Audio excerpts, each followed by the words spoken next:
আসসালামু আলাইকুম দর্শক, গ্রেফতার করতে গিয়ে গণধোলাই খেল পুলিশ। এবার গ্রেফতার করতে গিয়ে বিএনপির হাতে গণধোলাই খেল পুলিশ। পরবর্তীতে পালিয়ে তারা ট্রাকে করে অন্য আরেক জায়গায় পালিয়ে যায় এবং বিএনপির কর্মীরা তাদেরকে ধাওয়া দিতে থাকে এবং শেষ পর্যন্ত অবশ্য তারা বেঁচে গিয়েছে। এভাবে সারা দেশে আন্দোলন গড়ে তুলতে হবে, জায়গায় জায়গায় থানা ঘেরাও করতে হবে এবং পুলিশকে পিটিয়ে বোঝাতে হবে যে সত্যের পক্ষে যদি থাকো তাহলে তোমরা বাঁচতে পারবে, আর না হয় এভাবে পিটুনি খেতে খেতে তোমাদেরকে বিতাড়িত করা হবে। এদিকে বন্ধুরা, হাসিনার বিরুদ্ধে সারাক্ষণ লেগে আছে যুক্তরাষ্ট্র। চলুন এই বিষয়ে একজন আলোচকের বক্তব্য শুনে আসি। শেখ হাসিনার অবস্থা দেখে কিন্তু কান্নাও পায়, হাসিও পায়। মানে উনি তো কথা চেপে রাখতে পারেন না, তো ওনার যে অ্যাডভাইজাররা আছে আর কি, আশেপাশের লোকেরা বলতেছে, আপা আমেরিকার বিরুদ্ধে কিন্তু একটা কথা বলবেন না, আমরা সবাইকে বলবো আমেরিকার তলে তলে ম্যানেজ হয়ে গিয়েছে। আর এই যে পররাষ্ট্র সচিবের কাছে পিটার হাস এবং সারা কুক, এই দুজন যে বলেছে যে নির্বাচনের পরে বিশাল পশ্চিমা নিষেধাজ্ঞা আসবে বিভিন্ন সেক্টরে, এইটা কিন্তু কোনো জায়গায় প্রকাশ করা যাবে না, পুরো গোপন রাখবেন। এবং সবাইকে বলবো Delhi manage, Bharat manage, America manage, সব ম্যানেজ হয়ে গিয়েছে। এতে যেই নির্বাচনে যেই আমলারা কাজ করবে, যেই নির্বাচন কমিশনাররা কাজ করবে, যেই পুলিশ কাজ করবে, তারা আমাদের পক্ষে জালিয়াতি করতে উৎসাহ পাবে। কারণ তাদেরকে একটা ধারণা দিতে হবে যে তোমরা আমাদের সংগঠনকে নিষেধাজ্ঞা করে। শামীম ওসমান কি বললো? শামীম ওসমান বললো যে ওরা আমাদের মানচিত্রে থাওয়া দিতে চায়। মানে কি পরিমাণ মিথ্যাচার! আবার বললো পিটার হাস বোয়িং আমরা বোয়িং কিনবো, এই জন্য পিটার হাস ম্যানেজ হয়ে গিয়েছে। তার মানে পিটার হাস বোয়িং বিক্রি করে তিনি ম্যানেজ হয়ে গেছেন, এত সস্তা। এই হচ্ছে গিয়ে এদের অবস্থা। এখন দর্শক, এই শেখ হাসিনার খুবই দুঃখ যে আমেরিকাকে এত করে বোঝালাম যে দেখো বিএনপি ট্রেনে আগুন দিয়ে মাকে মারলো, মেয়েকে মারলো, পুড়িয়ে মারলো, তোমরা বিশ্বাস করো না কেন? কিন্তু আমেরিকা বিশ্বাস করলো না। মানে এত কষ্ট, আমেরিকাকে এত বোঝালো, এত গাড়ি পোড়ায় বিএনপি, এত মানুষ পোড়ায়, ট্রেন পোড়ায়, আমেরিকা বিশ্বাস করে না। বলে ওরা এই নিজেরাই ডক্টরেট ডিগ্রি নিজে তো তত্ত্বাবধানে নিয়ে নেয়। তো এরা হচ্ছে উপদেষ্টা, এই বেনজির, তারপরে মোটা আজিজ, তারা একসময় খুব ক্ষমতাশালী ছিল, এখন তারা বাংলাদেশের আসলে চীনকে দূরে সরিয়ে দেব। দেখুন, চীন কিন্তু তিস্তা ব্যারেজের কাজটা নিতে চায়, কিন্তু ভারত আপত্তি দিয়েছে। কারণ ভারতের যে সবচেয়ে সেন্সিটিভ জায়গা, সেই শিলিগুড়ি যে চিকেন নেক, সেই চিকেন নেকের কাছে এই তিস্তা হওয়ায় ভারত রাজি হয়নি। কিন্তু চীনের একটা প্ল্যান আছে যে এই চিকেন একটা যদি কেটে দেওয়া যায় তাহলে ভারতের উত্তর পূর্বাঞ্চল রাজ্যগুলি বিচ্ছিন্ন হয়ে যাবে, স্বাধীন হয়ে যাবে। এটা চীনের একটা প্ল্যান, তাহলে ভারত দুর্বল হয়ে যাবে। দর্শক, 2024 সালে হাসিনার পতন হবে ইনশাআল্লাহ। 2023 কে বিদায় এবং 2024 সাল যে এসেছে এবং ইনশাআল্লাহ এর শুরুতে হাসিনার পতন হবে। হাসিনার বাবার যেরকম হঠাৎ করে পতন হয়ে গিয়েছিল এবং দেশবাসী মিষ্টি বিতরণ করেছিল, হাসিনারও ঠিক একই ভাবে পতন হবে। জন্য এই ফ্যাসিজমের বিরুদ্ধে বাংলাদেশের মানুষ আসলে বলা চলে 2023 থেকেই মোটামুটি স্ট্রংলি একটা প্রতিরোধ গড়ে তোলার চেষ্টা করছে এবং আমরা আশা করছি যে এটি সহসাই আরো বাড়বে।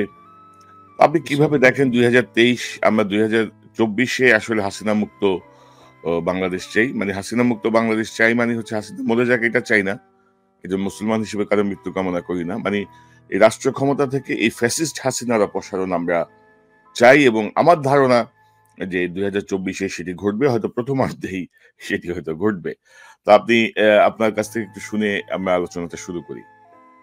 আমি সবাইকে একটু অনুরোধ করব, আপনারা জিনিসটা একটু বুঝতে চেষ্টা করেন। আমার আলোচনাটা এই জন্য এটা নিয়ে শুরু করতে যাচ্ছি যে আপনারা জানেন যে একটা ফ্রগ মানে একটা ব্যাংকে যদি আপনি একটা গরম পানিতে ফেলেন, যেটা ও সহ্য করবে না, ওর সাথে সাথে কিন্তু জাম্প করে বের হয়ে আসবে। কিন্তু এই জন্য করা হয়। এবং একই ফ্রগকে যদি আপনি বা একই যে ব্যাংকে আপনি যদি একটা কুসুম গরম পানিতে রাখেন, ধীরে ধীরে এটার টেম্পারেচার বাড়াইতে থাকে। ইন্টারেস্টিং হলো এই ফ্রগ বা ব্যাং কি করবে, এই টেম্পারেচারের সাথে অ্যাডজাস্ট হয়ে যাবে, সে খুব আরাম ফিল করবে। একটু গরম হচ্ছে, কুসুম গরম হচ্ছে, একটু আরাম ফিল করছে। এবং যখন একটু এই টেম্পারেচার আরও বাড়তে থাকবে, তখন হয় কি সে তখনও ফিল করবে, মানে কিছুটা ফিল করবে, কিন্তু ওই সময় তার আর ওই ক্ষমতাটা থাকবে না, ধীরে ধীরে জাম দেওয়ার ক্ষমতা। আমরা যখন সামরিকভাবে হয়তো আমার তখনও শক্তি ছিল, কিন্তু আমি সেই যে আমাদের সেন্স, যে আমার একটা অনুভূতি যা আমি আমার স্বাধীনতা সার্বভৌমত্ব হারিয়ে ফেলছি, এইটা কিন্তু ধীরে ধীরে বুঝতে পারি না। যখন বুঝতে পারবো তখন কিন্তু আমার ক্ষমতা শেষ হয়ে যাবে, তখন আর ওখান থেকে ওই ব্যাঙের মতো আমরা জাম দিতে পারবো না। আপনি যদি এই কিছু সময়, এমনকি এটা শুরু হয়েছে আমরা যদি বলি সেই স্বাধীনতার পর থেকে আমাদেরকে আসলে এই যে ফ্রগ বয়লিং সিনড্রোমেই কিন্তু ধীরে ধীরে আমার যে শক্তিটা আছে এখনো, যদি এই যে আপনি গতকাল যে কথাগুলি বলেছেন, ইটস এক হিসাবে একটা আশার কথা। দেখা যাচ্ছে যে আপনার সেকেন্ড যে পজিশনটা সেটাও কিন্তু পরিবর্তন করে ফেলেছে। দ্যাট মিনস এতদিন যে সেকেন্ড পজিশনে ছিলেন আপনাকে কিন্তু বিশ্বাস করছে না, এবং বাকি যারা আছেন এগুলি আপনারা এখনো হুঁশ ফেরান। আমরা যে কথাগুলি বলছি যে হ্যাঁ এগুলি আমাদের পার্সোনাল রিস্ক, কিন্তু আমাদের এটা বিবেকের তাগিদে সেগুলো আমাদের বলতেই হবে। আমরা কিন্তু ফ্রগ বয়লিং সিনড্রোমে চলে এসেছি, এখনো শক্তি আছে, এখন হয়তো আমরা জাম দিতে পারবো। এদিকে দর্শক, একদিনেই বহিষ্কার বিএনপির 23 নেতা। দলীয় শৃঙ্খলাপন্থী কর্মকাণ্ডে জড়িত থাকার অভিযোগে শনিবার একদিনেই 23 নেতাকে বহিষ্কার করেছে বিএনপি। তারা সবাই তৃণমূলের স্থানীয় পর্যায়ের নেতা। সরকারের পদত্যাগ, ভোট বর্জন, অসহযোগ আন্দোলনে জনমত তৈরি করতে সারা দেশে লিফলেট বিতরণ কর্মসূচি পালন করছে বিএনপি। একই সঙ্গে নির্বাচনের সহযোগিতা ও ভোটের দিন কেন্দ্রে গেলে সাংগঠনিক ব্যবস্থা নেওয়ার বার্তাও সব সাংগঠনিক জেলায় পাঠিয়েছে দলটি। জানা যায়, দলীয় সিদ্ধান্ত অমান্য করে এসব নেতা নির্বাচনে কোনো না কোনো প্রার্থীর পক্ষে কাজ করায় তাদের প্রাথমিক সদস্য পদ সহ সব পর্যায়ের পদ থেকে বহিষ্কার করা হয়। এভাবে দালালি করলে বিএনপি থেকে বহিষ্কার হবে না, শুধু পুরো দেশের মানুষই তাদেরকে বহিষ্কার করবে।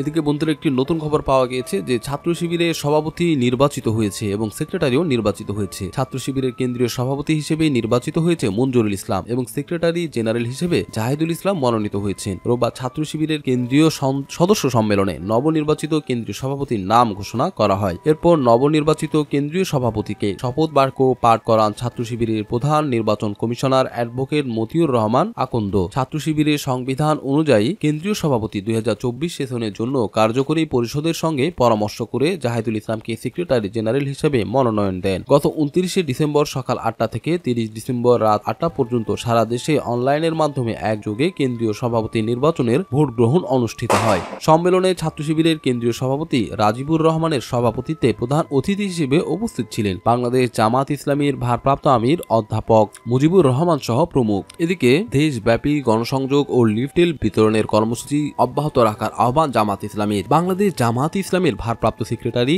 জেনারেল মাওলানা এটিএম মাসুম 30 ডিসেম্বর প্রদত্ত এক বিবৃতিতে বলেছেন, স্বৈরাচারী সরকারের আজ্ঞাবহ নির্বাচন কমিশন ঘোষিত প্রহসনী নির্বাচনের তফসিল দেশবাসী প্রত্যাখ্যান করেছে। ফ্যাসিস্ট আওয়ামী লীগ সরকার দেশে এক দলীয় বাকশালী শাসন কায়েম করার নীল নকশা বাস্তবায়নের সকল প্রস্তুতি সম্পন্ন করেছে। তারা দেশকে ধ্বংস করে গণতন্ত্রহীনতার দিকে ঠেলে দিতে চায়। ফ্যাসিস্ট সরকারের এই পরিকল্পনা বাস্তবায়ন হতে দেয়া যাবে না। মুক্তিকামী জনতা গণতন্ত্র ধ্বংসকারী সরকারের বিরুদ্ধে নিয়মতান্ত্রিকভাবে আন্দোলন করে যাচ্ছে। আমি বাংলাদেশ জামাত ইসলামের পক্ষ থেকে আগামী রোববার ও সোমবার দেশব্যাপী গণসংযোগ ও লিফলেট বিতরণের কর্মসূচি অব্যাহত রাখার আহ্বান জানাচ্ছি। ঘোষিত কর্মসূচি বাস্তবায়নের মাধ্যমে নিজ নিজ অবস্থান থেকে স্বৈরাচারী সরকারের বিরুদ্ধে তীব্র আন্দোলন গড়ে তোলার জন্য দেশবাসীর প্রতি উদ্যত আহ্বান জানাচ্ছি, জানান মাওলানা এটিএম মাসুম। এদিকে দৈনিক যুগান্তর পত্রিকায় প্রকাশিত রিপোর্টে তীব্র প্রতিবাদ করেছে বাংলাদেশ জামাত ইসলামের একজন কেন্দ্রীয় নেতা। তিনি বলেছেন, জামাত ইসলামী ও আমার ভাবমর্যাদা ক্ষুণ্ণ করার হীন উদ্দেশ্যে এই ধরনের কাল্পনিক ও মিথ্যা প্রতিবেদন প্রকাশ করা হয়েছে। উল্লেখ্য, যুগান্তর পত্রিকাতে লেখা হয় যে জামাতের ভয়াবহ অন্তর্দ্বন্দ্ব প্রকাশ্যে এ ধরনের একটি প্রতিবেদন দিয়ে একটি মিথ্যা সংবাদ ছাপায় যুগান্তর পত্রিকা। তো বন্ধুরা, এ নিয়ে আমরা পরবর্তী ভিডিওতে বিস্তারিত আলোচনা করব। আজ এখানেই শেষ করছি।